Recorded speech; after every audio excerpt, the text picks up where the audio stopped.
یوم ندعو کہ جو دن آئے گا قیامت کا دن جس میں سارے مسلمان یقین رکھتے ہیں، تو ہم ہر بندے کو اس کے زمانے کے ولی کے ساتھ، اس کے زمانے کے امام کے ساتھ اٹھائیں گے. اس کا اعمال نامہ کھولا ہی نہیں جائے گا، پہلے پوچھا جائے گا امام کس کو مانتے ہیں. تو اسی لیے میری اس آیت پہ انشاءاللہ ہماری گفتگو چلے گی. آج جو پہلی مجلس ہے، تمہیدی مجلس ہے، اس میں تھوڑی سی آمادگی ضروری ہے ذہنوں کی. کسی بھی موضوع پہ بات کرنے سے پہلے جب تک زمین کو زرخیز نہ کیا جائے آپ بیج نہیں بو سکتے، وہ بیج ضائع ہو جائے گا. تو آمادگی ضروری ہے اذہان عالیہ کی. تو اس آمادگی کے لیے تھوڑا سا آج میں بس یہ تعارف کروانا چاہتی ہوں کہ یہ جو عزاداری ہم کرتے ہیں، سال صدیاں ہو گئی، 14 صدیاں بیت گئی. دنیا والے ہمیں یہی کہتے ہیں کہ ہر سال محرم میں یہ جو نکلتے ہیں گھروں سے عزاداری کرتے ہیں، مجالس کرتے ہیں، یہ کیا سلسلہ ہے، اس کا انہیں کیا فائدہ ہے، یہ کیوں ہر سال اپنے کام کاج چھوڑ کے 2 مہینے فرش عزا پہ آتے ہیں. ان کے مرد، ان کی خواتین، یہ پورے کے پورا جو مکتب تشیع ہے یہ اتنا متحرک کیوں ہو جاتا ہے. تو ان کو یہ بتانا ضروری ہے کہ یہ جو عزاداری ہم کرتے ہیں، یہ عزاداری ہے کیا اصل میں. بس اس کی تھوڑی سی معرفت ہمیں بھی ضروری ہے، اور جو آپ سے پوچھیں ان کو بھی بتائیں، انہیں بھی بتانا ضروری ہے کہ یہ عزاداری ہے کیا. تو اسلام جو ہے، اگر ہم یہ مانیں کہ اسلام ایک شجر ہے، اسلام ایک درخت ہے، اور اس کی جو جڑیں ہیں، درخت کی جڑیں ہوتی ہیں، میں جو گفتگو کرتی ہوں نا، میری کوشش ہوتی ہے بچوں کے حساب سے بھی ہو کہ بچیاں ہیں ان کے لیے بہت ضروری ہے. اس وقت جس دور کا ان کو سامنا ہے، جب ہم بچپن میں تھے ہمیں اتنے مسائل کا سامنا نہیں تھا. ایک دم سے سوشل میڈیا آ گیا، طرح طرح کے خدشات، طرح طرح کے شکوک و شبہات ہمارے بچوں کے ذہنوں میں ڈالے جا رہے ہیں. تو اس لیے بہت ضروری ہے کہ ہم آج کی نسل کو وہ دلائل دیں، کیونکہ اب عزاداری ان کے سپرد کرنی ہے. تو اگر یہ خود یہی شک و شبہ میں رہیں گے تو یہ عزاداری کا سلسلہ کیسے چلے گا. اس لیے ان شبہات کو دور کرنے کی ضرورت ہے جو دشمنوں کی طرف سے ہمارے بچوں کے ذہنوں میں ڈالے جا رہے ہیں. تو اس لیے میری کوشش ہوتی ہے میں بچیوں کے لیول پہ جو ان کو مسائل ہیں ان سے بات کی جائے تاکہ ان کی پریشانیاں دور ہوں. تو اسلام ہم کہتے ہیں کہ ایک شجر ہے جس کی جڑیں کیا ہے، اصول دین جس کو ہم کہتے ہیں. میرا خیال ہے ہر بچی کو پتا ہوگا نا اصول دین کتنے ہیں بچوں؟ 5. سب بچوں کو ہوتا ہے ماشاءاللہ سے. 5 ہیں اصول دین: توحید، عدل، نبوت، امامت اور قیامت. اور اسلام ہے ایک درخت جس کی جڑیں، اصول اصل کی جمع ہے. اصل کس کو کہتے ہیں؟ جڑ کو. اصول دین یعنی اسلام کے درخت کی جو جڑیں ہیں وہ 5 ہیں: توحید، عدل، نبوت، امامت اور قیامت. اور اس کی جو فروعات ہے، شاخیں، وہ فروعات دین: نماز، روزہ، حج، زکوٰۃ، یہ ہے فروعات دین 10 جو ہے ہمارے. تو اب یہ عزاداری جو ہے یہ شجر اسلام جو اسلام کا درخت ہے، اس میں پھر عزاداری کی کیا حیثیت ہے کہ ہم نماز روزہ تو انجام دیں، ہم توحید، عدل، نبوت پہ بھی عقیدہ رکھیں. تو یہ عزاداری جو ہم ہر سال کرتے ہیں، شجر اسلام جو ہے، اسلام کا جو درخت ہے، اس میں عزاداری کا پھر کیا کردار ہے. تو بس یہ جملہ اپنے ذہنوں میں آپ نے آج حفظ کر کے جانا ہے کہ عزاداری جو ہے یہ وہ آب حیات ہے جو اسلام کے درخت کو دیا جاتا ہے. عزاداری آب حیات ہے. درخت کو جیسا پانی دیں گے ویسا پھل دے گا. پانی زہر آلودہ ہوگا، وہ اثر پھلوں میں بھی آئے گا. توجہ فرما رہے ہیں؟ یا تو بہت توجہ سے سن رہے ہیں یا پریشان ہو گئے ہیں. صلوات پڑھنے ذرا مجھے اندازہ محمد.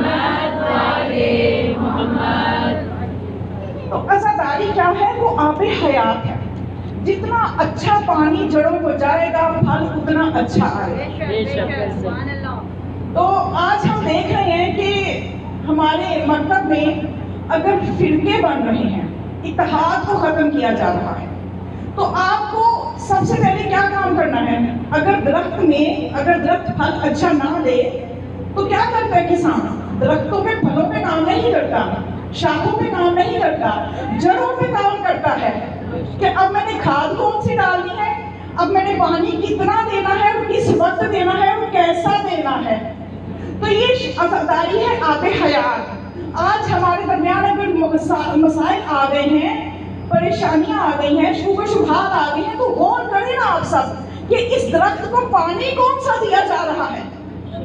ہمارے ممبروں میں کوئی ایسے لوگ تو نہیں آ گئے کہ جو زہریلا پانی دے رہے ہیں. کیونکہ پانی صحیح دیا جائے گا تو نتیجہ بھی صحیح آئے گا. تو بات سمجھ میں آ گئی کہ ہمیں ان ممبروں کے تقدس کا خیال رکھنا ہماری قوم شیعہ کی ذمہ داری ہے. جب ہم کہتے ہیں نا کہ ہم زہرا کی کنیزیں ہیں تو ہماری ذمہ داری بڑھ جاتی ہے. ہماری ذمہ داری بند رکھیں جی، موبائل بند رکھیں.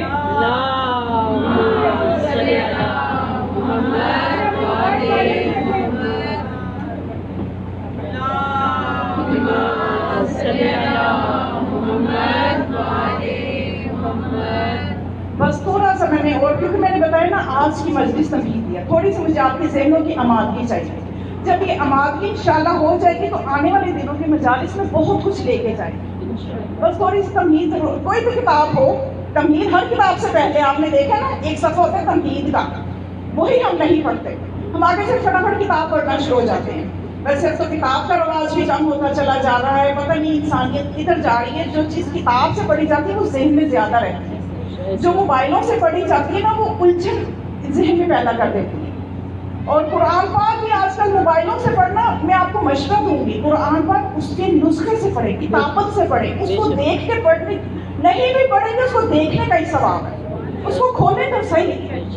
ایسی غریب کتاب کہ میں تو دیکھ رہی ہوں، میں اپنا تجربہ بتا رہی ہوں کہ میں جو دیکھ رہی ہوں، یہ نہیں کہ میں کوئی جھوٹی بات کر رہی ہوں، کھولنا بھی نہیں جا رہا. کوئی اتنا ثواب بھی لینے کے لیے ہم ہمت نہیں کر رہے کہ کھول کے زیارت ہی کر لیں. خدا نے تو زیارت میں بھی ثواب رکھ دیا ہے. کوشش کریں کم از کم وہ والا ثواب تو لے لیں جو مفت میں مل رہا ہے، جس میں نہ ہم نے زبان کو ہلانا ہے نہ ہم نے کوئی جھوٹ کام کرنا ہے. تو کوشش کریں قرآن سے اپنا تعلق بنائیں. اچھا بات تھوڑی سی نکل گئی. تو میں یہ عرض کر رہی تھی کہ یہ آب حیات ہے، عزاداری آب حیات ہے. ممبروں کا تحفظ بہت ضروری ہے. جو کچھ جا رہا ہے انہی ممبروں سے جا رہا ہے. اور جو دشمن عزادار ہے، جو دشمن ہے اس عزاداری کا، وہ اپنا نیگیٹو میسج دینے کے لیے، اپنا منفی پیغام دینے کے لیے اپنے اللہ کا ممبر نہیں بنائے گا. ادھر تو کوئی جائے گا ہی نہیں. وہ انہی ممبروں کو استعمال کرے گا. وہ شیطان، وہ طاغوت اپنے نمائندے انہی ممبروں تک پہنچائے گا اور آپ بڑا ویلکم کر کے ان کو بٹھائیں گے. اس لیے بہت سوچ سمجھ کے یہ ہمارے ہاتھ میں ذمہ داری دی گئی ہے. ہم سب جواب دیں، بٹھانے والے بھی جواب دے، بیٹھنے والا بھی جواب دے، سننے والے بھی جواب دے. یہ کوئی نہ کہے جو سنانے والا جو سنا کے گیا اس کو جو ملے ملے، ہمیں کیا. آپ کیوں اتنے غافل تھے؟ آپ میں اب تک بصیرت کیوں نہ آئی کہ ہمیں سننا کیا ہے؟ تو یہ چیز ہے کہ سب ہم قوم شیعہ ذمہ دار ہیں. اس لیے مولا حسین علیہ السلام یہ فرماتے ہیں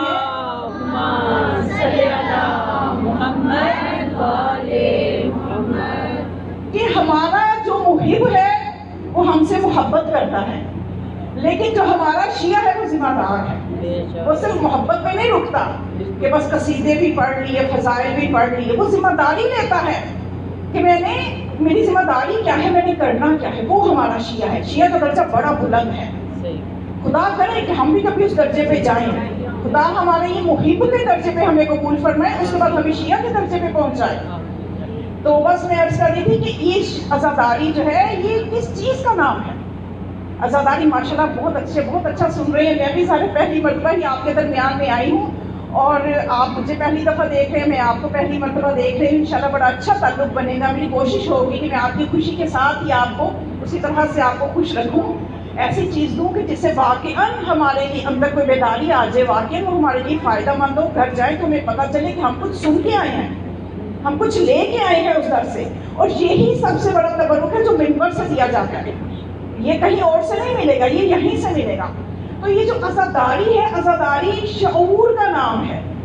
عزاداری شعار کا نام، رسموں کا نام نہیں ہے کہ صرف چند رسومات ادا کر لی، چند نعرے لگا لیے تو ہم عزادار بن گئے. نہیں، جب تک شعور نہیں آئے گا کہ عزاداری کا مقصد کیا ہے تب تک وہ نعرے بھی فائدہ نہیں دیں گے. جب شعور آ جائے گا تو وہ نعرے بھی فائدہ دیں گے، رسومات بھی فائدہ دیں گے.